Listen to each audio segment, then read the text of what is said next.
Hi, I'm Annabel Liu. I was born in Shanghai, China, and came here to this country 60 years ago in 1957. I'm a 10th year resident of Pushmill's Senior Living. I'm a bilingual writer, and before I moved here, I published 8 books in Chinese. But starting 8 years ago, I began at my ripe old age of 75. I started writing memoirs. 3. I wrote 3.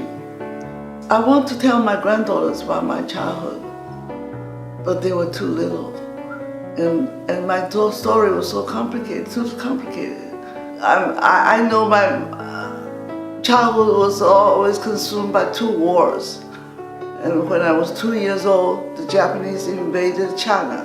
That war lasted 8 years. And then when that war was over, the Chinese Civil War began. And that lasted 4 years.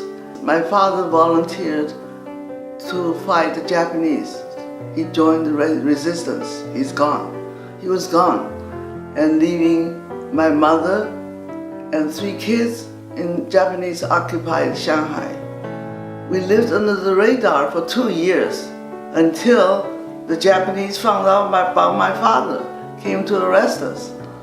I was 6 years old when that happened. That day was like just any other day. I went to school as usual, I didn't know, and I went to bed as usual. And when I woke up in the middle of the night, I found I was in a place I did not know. I was completely alone with strangers. Now, people talk about life-changing event. This was a life-shattering moment.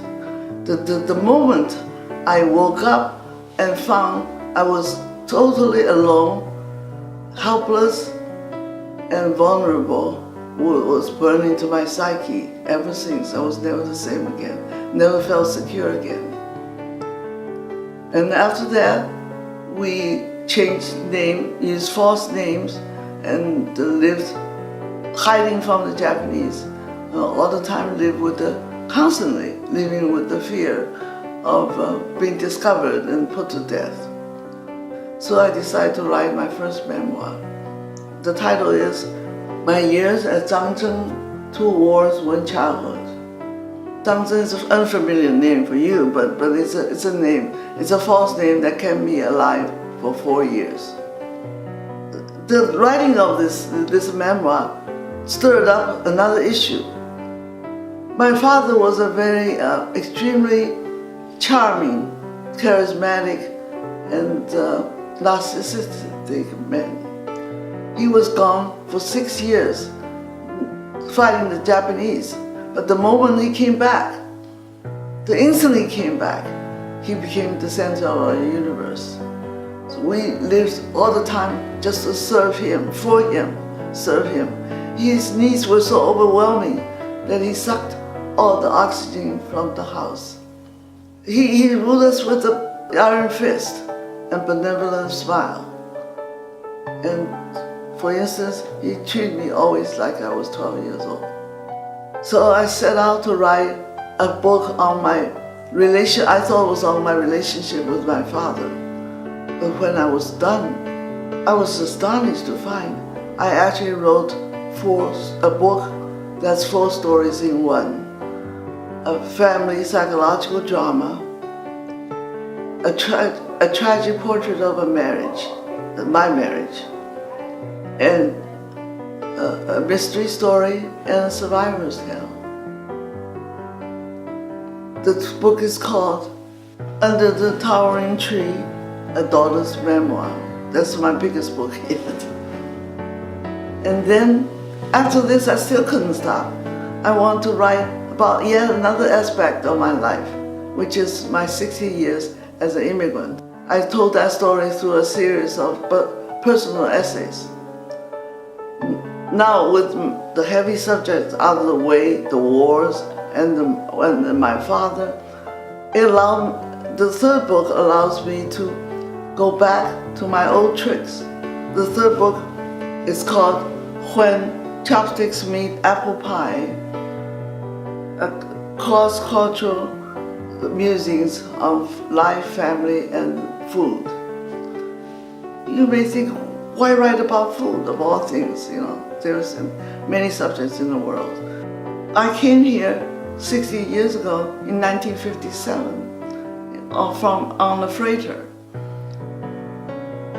Before I came here, I have never laid eyes on some American food, like a salad, a sandwich, a hot dog, or a hamburger.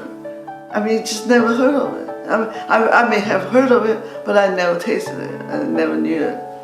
So, you see, from day one, food is just kind of a more complicated issue for me than for you guys. To this day, 60 years later, I have never willingly put cottage cheese or Jell-O in my mouth. I just cannot eat them, But I have to eat every day, right? I'm here several times a day. So when you do something so regularly, so frequently, and it's so problematic, stories tend to seem too open. So it's very natural for me to write about food. And then also food is so intimately connected with culture. Every culture has its own food, their own ways of eating them. So when you talk about food, you're actually dealing with cultural issues. So this book is a lot about culture also, differences in culture. All three books are different aspects and significant facets of my life. In essence, they are my attempt at understanding myself and my life, the circumstances I was born into, and the choices I made along the way. So if you're ever interested in any of my books, I have a new edition of the first memoir, and they're all listed on Amazon. If you're interested in them, look them up with my name, Annabel Liu, and I hope you like them. Thank you very much.